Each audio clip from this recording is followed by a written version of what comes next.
no more calls when there is no need for a call. If this can be done in a Loom format, go for it. If this can be done in like easy text format on Telegram, go for it. But no more calls. I'm at the position where I cannot afford, spending time on something which is not creating a value either now or in 5 years' time. You're listening to 15-Minute Mastery, a show that empowers you with insights from leading iGaming experts to enhance your personal or business performance.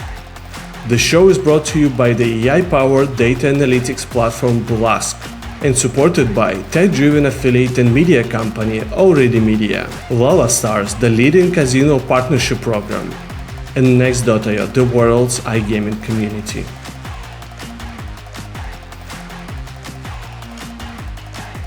Hello and welcome back to 15-Minute Mastery.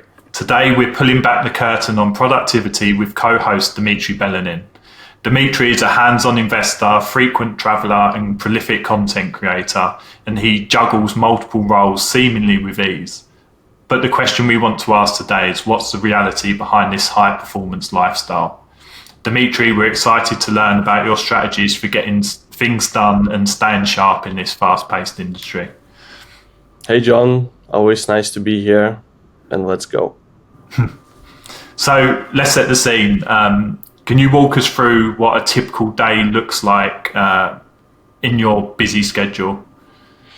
Yeah, I think there are two realities, being back in the home office or traveling somewhere, because you mentioned I travel a lot. So I think this is where two different worlds could come in place. So being at home, it doesn't really matter whether it's, a work day or a holiday. It's pretty much looking the same. I try to build a routine in a very repeatable and kind of very consistent manner where I wake up very early. I have a lot of, time spent with myself just to set things right for the day ahead.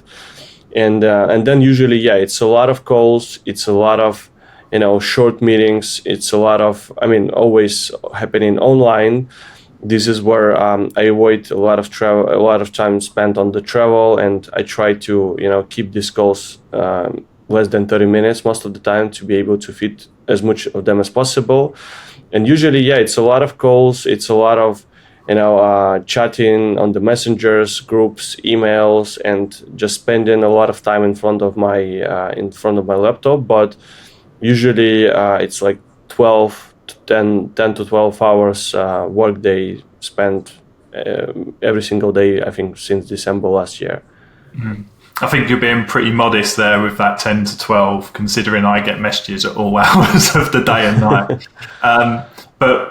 Okay, so that's an overview of your schedule, but what daily practices do you implement into your routine to keep yourself mentally sharp, physically energized, both when you're working at home and when you're traveling? Yeah, so when traveling is much tougher, but usually when I wake up early. I try to wake up before everyone else, so I have some time for myself without any distractions. Usually it's around 6:30 a.m. no matter the country is. It's very tough to manage the same schedule when in the business trip, but 6:30 a.m. trying to wake up with the first sunlight, not looking at the devices, going outside, breathing fresh air, looking at the first light, doing some breathing techniques, trying to refresh my body with some stretches, with some rope jumping, some push-ups, walking, breathing. So trying to launch my body before I go to sit in front of my laptop for such a long time. Try to give myself a little bit of a kick before I sit. Another thing which has helped me a lot is obviously drinking a lot of water. So making myself hydration, probably drink around 5 liters throughout the day. I use certain things which are called water drops to keep my hydration always spot on. I'm drinking various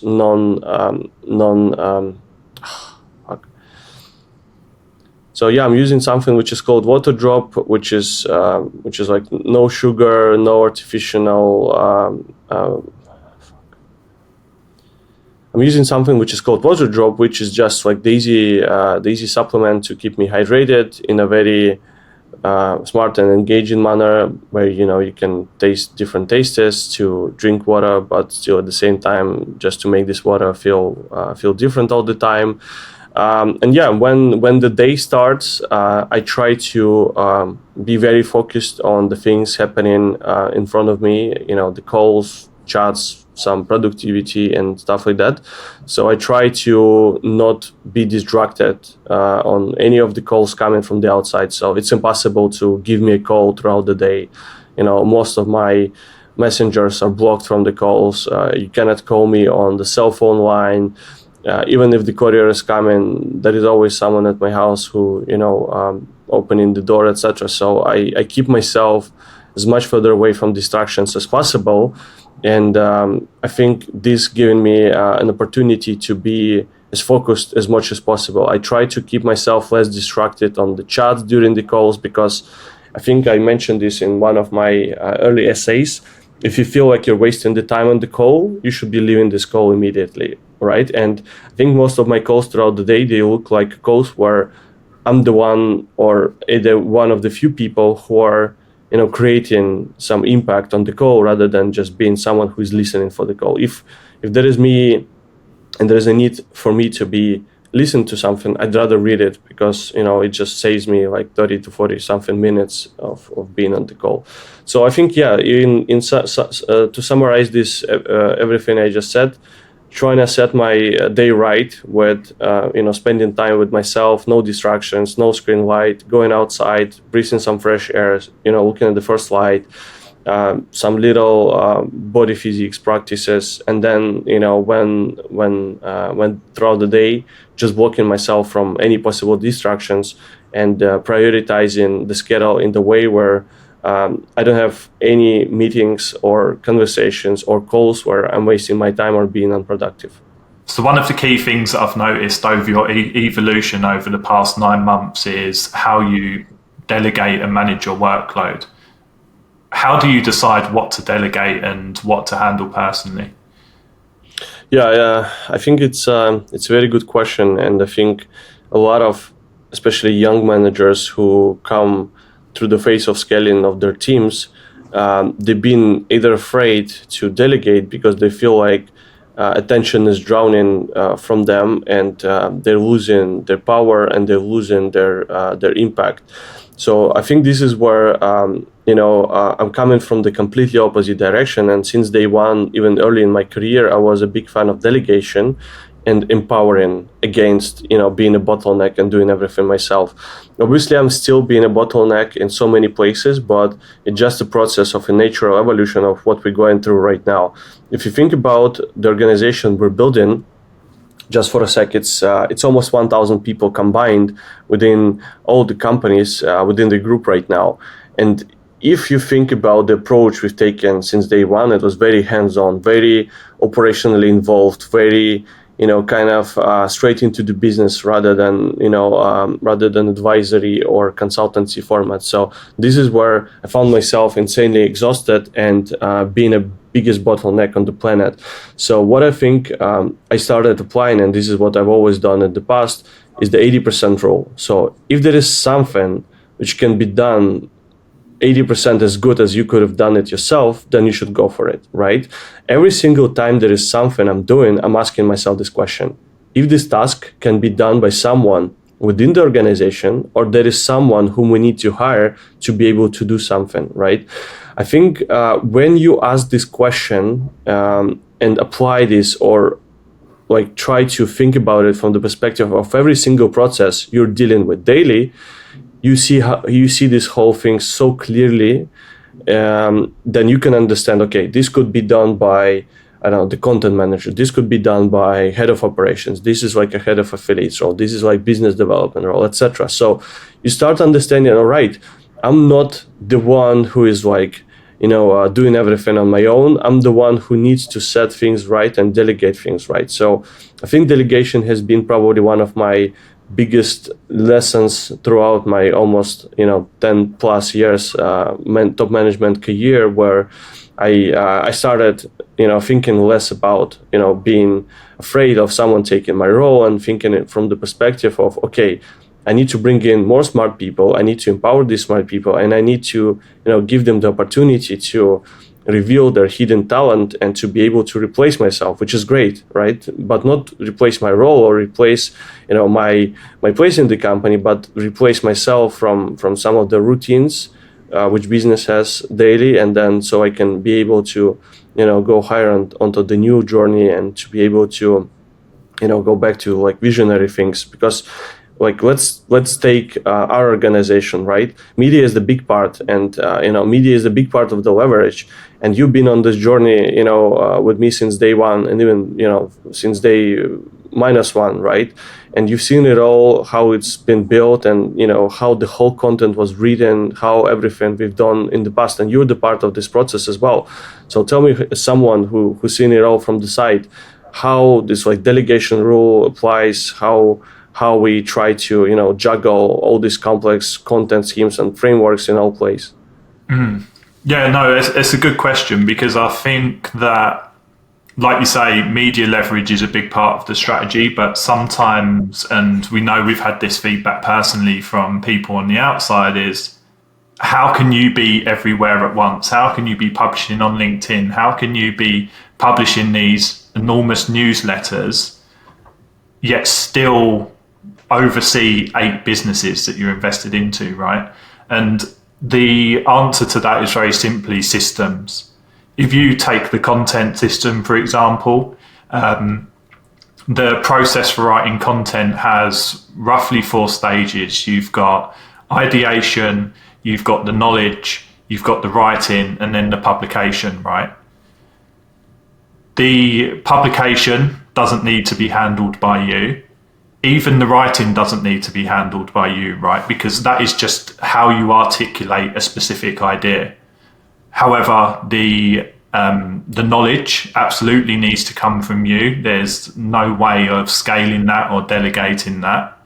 And then the ideation can be done in collaboration with you. So what some people might see as a long, arduous task of writing a newsletter that might take 3 or 4 hours if they sat down to do it personally, we've been able to minimize that to maybe 20 minutes of your time, where there will be a call where you share your expertise and knowledge, and it's just down to the writer to articulate it. Or for a LinkedIn post, it might be a voice note that's shared on Telegram that the content system then turns into a post, right? So it's, with the right systems, it's amazing what you can scale around someone who's really busy.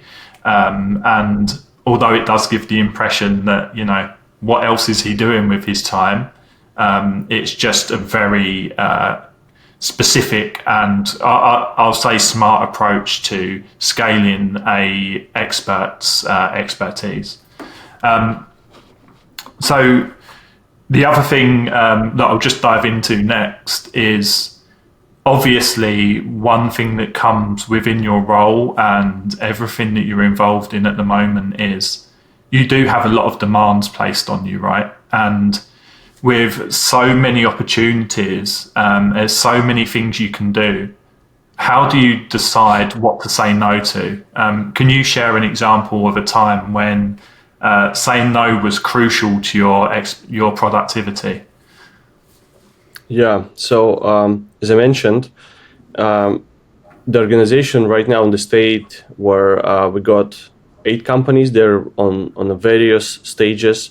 Some of these companies are being built. Some of these companies they just launched, or some of these companies are going through an insane scaling routine where we are investing like tens of millions of dollars within these companies.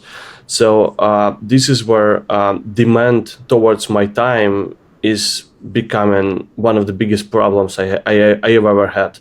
The demand to have a little call, the demand of using my knowledge, or demand to be able to use my vision to create like a new market strategy or things like this is becoming impossible to scale. So this is where, like as you mentioned, I had to start taking rough and sometimes ruthless decisions on how to cut the things where I either should not be involved or I should not be spending like even a minute of my time. And probably calls has been one of these parts, because if you want to jump on every single call everyone proposes you, your time is gone tomorrow, right? This is where I said no more calls, right? No more calls when there is no need for a call. If this can be done in a Loom format, go for it. If this can be done in like easy text format on Telegram, go for it. But no more calls, no more hourly calls, no more 45 minutes calls. The max time for the call I've spent probably in the last, I don't know, 2 to 3 months after I've introduced that rule was 45 minutes, right? And this is where I think after 45 minutes the productivity drops and everyone's just there, wasting the time. So I think I'm not a fan of calls or long meetings at all any longer. So I think after that a lot of people went mad at me, like, how come you could not accept the call with me? How come you cannot meet me at the conference, at the event? I'm like, what is the reason for that meeting? What is the value of that meeting? What is the outcome of that meeting, right? Spending a time for a little catch up, spending a time for I don't know, chip chatting is not how you build, long-term sustainable scalable businesses. And I'm at the position where I cannot afford spending time on something which is not creating a value either now or in 5 years time. So I think this has been probably the biggest change in my routine since forever, where I was always available for the calls with anyone. I was always here if you need to spend some time on something, but not anymore. And this is where sometimes some of the messages on Telegram or WhatsApp are, being missed. Sometimes, not really being missed, but not being satisfied with, proper attention where, if you're looking for something which, it just goes beyond my commitment or goes so far beyond what you expect me to do, then it just comes down to like a very basic reply just for the sake of time consumption. So I think my biggest setup for this year is to become a ruthless productivity machine where I can use me and scale myself and inject myself and my knowledge into all of these organizations. And what is being seen from the outside, especially on the media side, a lot of content created, a lot of value given, but the biggest value is given behind. And probably what you see from the outside is like you're not even 1% of what is happening on behind. So this is where I think I could even I keep saying this, but this is where I can even like write a productivity book on how to be a monster of productivity and how to be able to maintain this lifestyle over a longer period of time. Mm-hmm. Yeah, and it's really interesting you say about saying no to calls, and I think the apprehension a lot of people would have around that is they'll be scared of pissing people off. But from the other side of that, where I've been one of those people asking Dmitry for a call and he's essentially told me to F off, you very quickly kind of question yourself and think, oh, actually, is a call needed for that? But every single one of us are often so in the habit of saying, oh, let's have a quick call, that you don't stop to think, actually, can this be handled in a more efficient way, right? But that brings this episode to a wrap, and this is a conversation that we could probably have for an hour, so I'm sure we will do more along these lines because we've just scratched the surface. But thanks for sharing, Dmitry. There's, again, so much value in this one. Thanks, John. I hope it was really useful for everyone.